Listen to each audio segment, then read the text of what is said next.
नमः देवी भगवती नमस्तुभ्याम नमो नमः। दोस्तों, आज हम देवी सप्तशती कथा पाठ 11 को सुनेंगे। जानकारी अगर अच्छी लगे तो प्लीज लाइक शेयर कमेंट जरूर करना। आपके कमेंट से मोटिवेशन मिलता है, जिससे काम करने का हौसला मिलता है और ज्यादा अच्छी जानकारी लाने का मन करता है। तो दोस्तों, बढ़ते हैं वीडियो में आगे। माता रानी आपकी हर मनोकामना पूरी करे। दुर्गा सप्तशती अध्याय 11वां देवताओं द्वारा देवी की स्तुति तथा देवी द्वारा देवताओं को वरदान। मैं भुवनेश्वरी देवी का ध्यान करती हूँ। उनके श्री अंगों की आभा प्रभात काल के सूर्य के समान है और मस्तक पर चंद्रमा का मुकुट है। वे उभरे हुए स्तनों और 3 नेत्रों से युक्त हैं। उनके मुख पर मुस्कान की छटा छाई रहती है और हाथों में वरद, अंकुश, पाश एवं अभय मुद्रा शोभा पाते हैं। ऋषि कहते हैं, देवी के द्वारा वहां महादैत्य धप्ती शुंभ के मारे जाने पर इंद्र आदि देवता अग्नि को आगे करके उन कात्यायनी देवी की स्तुति करने लगे। उस समय अभीष्ट की प्राप्ति होने से उनके मुखकमल दमक उठे थे और उनके प्रकाश से दिशाएं भी जगमगा उठी थी। देवता बोले, शरणागत की पीड़ा दूर करने वाली देवी, हम पर प्रसन्न हो। संपूर्ण जगत की माता, प्रसन्न हो। विश्वेश्वरी, विश्व की रक्षा करो। देवी, तुम ही चराचर जगत की अधीश्वरी हो। तुम इस जगत का एकमात्र आधार हो, क्योंकि पृथ्वी रूप में तुम्हारी ही स्थिति है। देवी, तुम्हारा पराक्रम अलंघनीय है। तुम ही जल रूप में स्थित होकर संपूर्ण जगत को तृप्त करती हो। तुम अनंत बल संपन्न वैष्णवी शत की हो। इस विश्व की कारणभूता परामाया हो। देवी, तुमने इस समस्त जगत को मोहित कर रखा है। तुम ही प्रसन्न होने पर इस पृथ्वी पर मोक्ष की प्राप्ति कराती हो। देवी, संपूर्ण विद्याएं तुम्हारे ही भिन्न भिन्न स्वरूप हैं। जगत में जितनी स्त्रियां हैं, वे सब तुम्हारी ही मूर्तियां हैं। जगदम्ब, एकमात्र तुमने ही इस विश्व को व्याप्त कर रखा है। तुम्हारी स्तुति क्या हो सकती है? तुम तो स्तवन करने योग्य पदार्थों से परे एवं परा वाणी हो। जब तुम सर्वस्वरूपा देवी स्वर्ग तथा मोक्ष प्रदान करने वाली हो, तब इसी रूप में तुम्हारी स्तुति हो गई। तुम्हारी स्तुति के लिए इससे अच्छी उत्कियां और क्या हो सकती हैं? बुद्धि रूप से सब लोगों के हृदय में विराजमान रहने वाली तथा स्वर्ग एवं मोक्ष प्रदान करने वाली नारायणी देवी, तुम्हें नमस्कार है। कला, काष्ठा आदि के रूप से क्रमश परिणाम अवस्था परिवर्तन की ओर ले जाने वाली तथा विश्व का उपसंहार करने में समर्थ नारायणी, तुम्हें नमस्कार है। नारायणी, तुम सब प्रकार का मंगल प्रदान करने वाली मंगलमयी हो। कल्याणदायिनी शिवा हो। सब पुरुषार्थों को सिद्ध करने वाली शरणागतवत्सला, 3 नेत्रों वाली एवं गौरी हो। तुम्हें नमस्कार है। तुम सृष्टि, पालन और सहार की शत की भूता, सनातनी देवी, गुणों का आधार तथा सर्वगुणमयी हो। नारायणी, तुम्हें नमस्कार है। शरण में आए हुए दीनों एवं पीड़ितों की रक्षा में संलग्न रहने वाली तथा सबकी पीड़ा दूर करने वाली नारायणी देवी, तुम्हें नमस्कार है। नारायणी, तुम ब्रह्माणी का रूप धारण करके हंसों से जुते हुए विमान पर बैठती तथा कुशमिश्रित जल छिड़कती रहती हो। तुम्हें नमस्कार है। माहेश्वरी रूप से त्रिशूल, चंद्रमा एवं सर्प को धारण करने वाली तथा महान वृषभ की पीठ पर बैठने वाली नारायणी देवी, तुम्हें नमस्कार है। मोरों और मुर्गों से घिरी रहने वाली तथा महाशत की धारण करने वाली कौमारी रूपधारिणी निष्पापे नारायणी, तुम्हें नमस्कार है।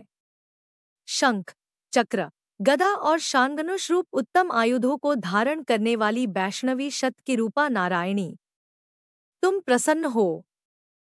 तुम्हें नमस्कार है। हाथ में भयानक महाचक्र लिए और दाढ़ों पर धरती को उठाए वाराही रूपधारिणी कल्याणमयी नारायणी, तुम्हें नमस्कार है। भयंकर नृसिंह रूप से दैत्यों के वध के लिए उद्योग करने वाली तथा त्रिभुवन की रक्षा में संलग्न रहने वाली नारायणी, तुम्हें नमस्कार है। मस्तक पर किरीट और हाथ में महावज धारण करने वाली, सहस्र नेत्रों के कारण उद्दीप दिखाई देने वाली और वृत्रासुर के प्राणों का अपहरण करने वाली इंद्रशत की रूपा नारायणी देवी, तुम्हें नमस्कार है। शिवदूती रूप से दैत्यों की महती सेना का संहार करने वाली, भयंकर रूप धारण तथा विकट गर्जना करने वाली नारायणी, तुम्हें नमस्कार है।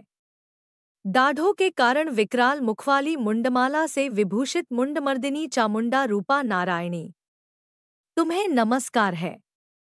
लक्ष्मी, लज्जा, महाविद्या, श्रद्धा, पुष्टि, स्वधा, श्रवा, महारात्रि तथा महाविद्यारूपा नारायणी, तुम्हें नमस्कार है।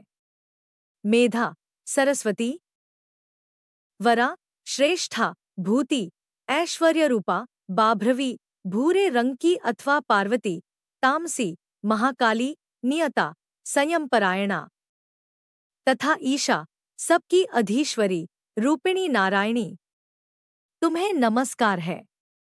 सर्वस्वरूपा, सर्वेश्वरी तथा सब प्रकार की शक्तियों से संपन्न दिव्यरूपा दुर्गे देवी, सब भयों से हमारी रक्षा करो, तुम्हें नमस्कार है। कात्यायनी, यह 3 लोचनों से विभूषित तुम्हारा सौम्य मुख सब प्रकार के भयों से हमारी रक्षा करे, तुम्हें नमस्कार है। भद्रकाली, ज्वालाओं के कारण विकराल प्रतीत होने वाला, अत्यंत भयंकर और समस्त असुरों का संहार करने वाला तुम्हारा त्रिशूल भय से हमें बचाए, तुम्हें नमस्कार करने वाला तुम्हारा त्रिशूल भय से हमें बचाए, तुम्हें नमस्कार है।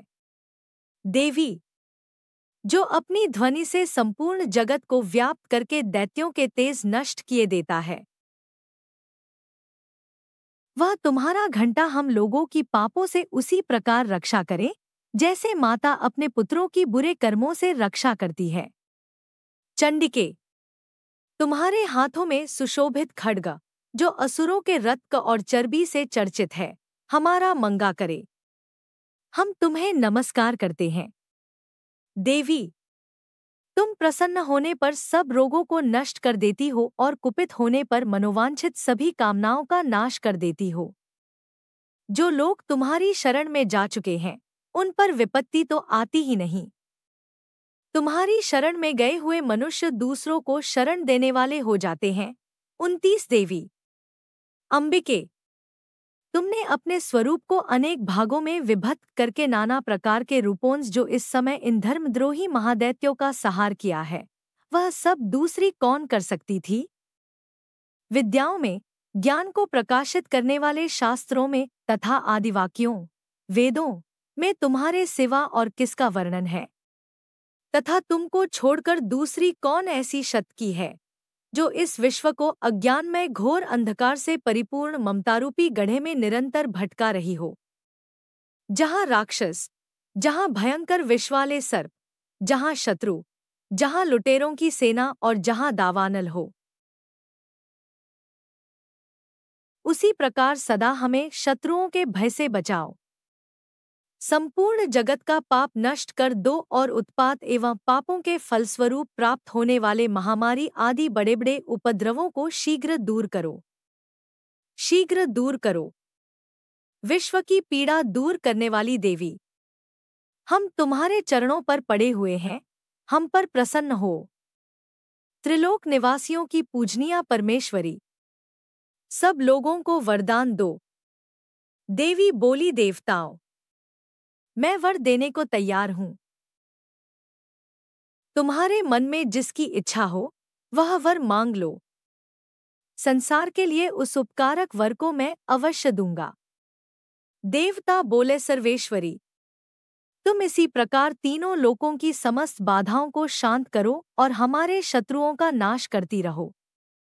देवी बोली, देवताओं, वैवस्वत मनवंतर के 28वें युग में शुंभ और निशुंभ नाम के 2 अन्य महादैत्य उत्पन्न होंगे। तुम्हारे मन में जिसकी इच्छा हो वह वर मांग लो। संसार के लिए उस उपकारक वर को मैं अवश्य दूंगा। देवता बोले, सर्वेश्वरी, तुम इसी प्रकार तीनों लोकों की समस्त बाधाओं को शांत करो और हमारे शत्रुओं का नाश करती रहो। देवी बोली, देवताओं, वैवस्वत मनवंतर के 28वें युग में शुंभ और निशुंभ नाम के 2 अन्य महादैत्य उत्पन्न होंगे। तुम्हारे मन में जिसकी इच्छा हो वह वर मांग लो। संसार के लिए उस उपकारक वर को मैं अवश्य दूंगा। देवता बोले, सर्वेश्वरी, तुम इसी प्रकार तीनों लोकों की समस्त बाधाओं को शांत करो और हमारे शत्रुओं का नाश करती रहो। देवी बोली, देवताओं, वैवस्वत मनवंतर के 28वें युग में शुंभ और निशुंभ नाम के 2 अन्य महादैत्य उत्पन्न होंगे। फिर जब पृथ्वी पर 100 वर्ष के लिए वर्षा रुक जाएगी और पानी का अभाव हो जाएगा, उस समय मुनियों के स्तवन करने पर मैं पृथ्वी पर अयोनिजा रूप में प्रकट होंगी और 100 नेत्रों से मुनियों को देखूंगी। अतः मनुष्य शताक्षी इस नाम से मेरा कीर्तन करेंगे। देवताओं, उस समय मैं अपने शरीर से उत्पन्न हुए शाकों द्वार समस्त संसार का भरण पोषण करूंगी। जब तक वर्षा नहीं होगी तब तक वे शाक ही सबके प्राणों की रक्षा करेंगे। ऐसा करने के कारण पृथ्वी पर शाकंभरी के नाम से मेरी ख्याति होगी। उसी अवतार में मैं दुर्गम नामक महादैत्य का वध भी करूंगी। इससे मेरा नाम दुर्गदिवी के रूप से प्रसिद्ध होगा। फिर मैं जब भीमरूप धारण करके मुनियों की रक्षा के लिए हिमालय पर रहने वाले राक्षसों का करके मुनियों की रक्षा के लिए हिमालय पर रहने वाले राक्षसों का भक्षण करूंगी, उस समय सब मुनि भक्ति से नतमस्तक होकर मेरी स्तुति करेंगे। तब मेरा नाम भीमादेवी के रूप में विख्यात होगा। जब अरुण नामक दैत्य तीनों लोकों में भारी उपद्रव मचाएगा, तब मैं तीनों लोकों का हित करने के लिए 6 पैरों वाले असंख्य भ्रमरों का रूप धारण करके उस महादैत्य का वध करूंगी। उस समय सब लोग भ्रामरी के नाम से चारों ओर मेरी स्तुति करेंगे। इस प्रकार जब जब संसार में दानवी बाधा उपस्थित होगी, तब तब अवतार लेकर मैं शत्रुओं का संहार करूंगी। Thank you for watching.